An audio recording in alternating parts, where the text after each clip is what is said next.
In that video Sunday night, GOP presidential candidate and retired neurosurgeon Dr. Ben Carson compared abortion to slavery, saying slave owners felt that they had a right to do whatever they wanted with their slaves, much like mothers who choose to abort their babies. Dr. Carson said ultimately he would love to see Roe v. Wade overturned, but that ideally mothers wouldn't view their unborn children as the enemy and want to abort them. This comes just days after a congressional staffer released a video from the Center for Medical Progress that was not supposed to be released publicly due to a federal court order, but was at the time under review by Congress.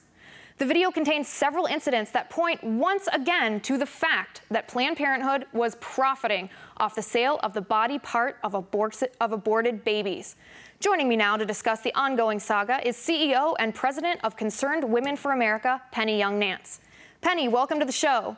Why don't we start with Dr. Ben Carson? Thank you for having me on, Liz. What are your thoughts on his comparison of abortion to slavery?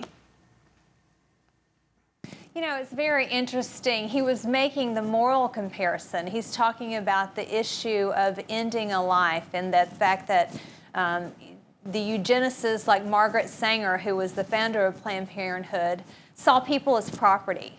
She was in the eugenics movement. She saw African Americans as human weeds, and this organization has continued in that same vein. The majority of their clinics are in minority communities. So I think it's very interesting. I think it creates a real opportunity for discussion, and I hope we continue to have it.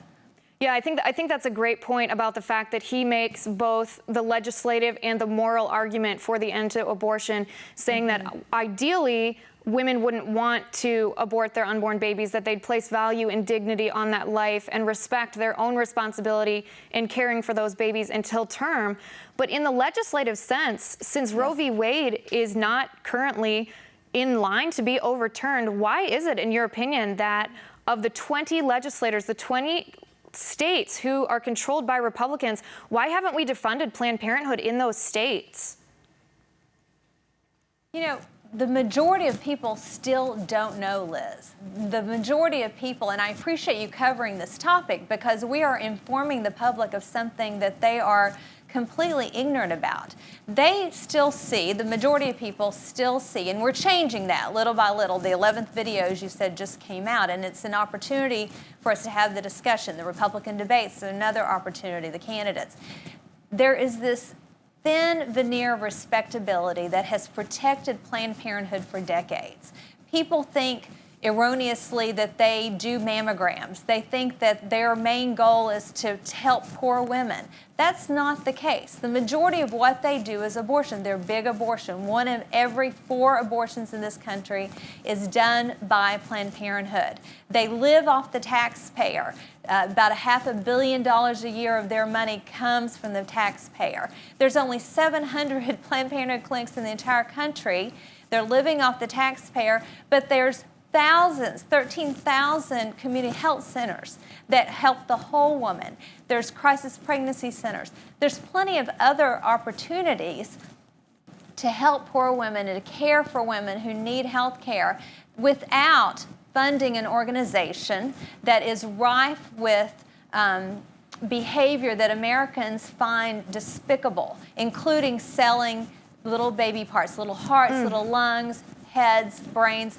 Things that people in America find disgusting are happening right now, happening today. Now they're saying they're going to stop. First they said it was doctored video, it wasn't happening, and then they said, edited, well, they called it. Happening, we're going to stop doing, right? We're not doing it, but now we're going to stop doing it, stop looking behind the curtain.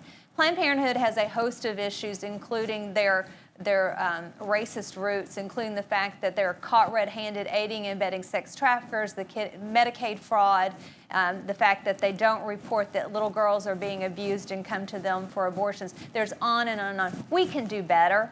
We can do better as a nation. Public opinion is with us. Public opinion is not in line with current law, which allows abortion up into the 3rd trimester, including in some states in the 3rd trimester. We're working very hard at Concerned Women for America to make incremental changes. And by the way, legislation is downstream of public opinion. We've got to inform the public. We've got to let our legislators know we know the truth, and we've got to change the law. And Concerned Women for America is working very hard to do that. Yeah.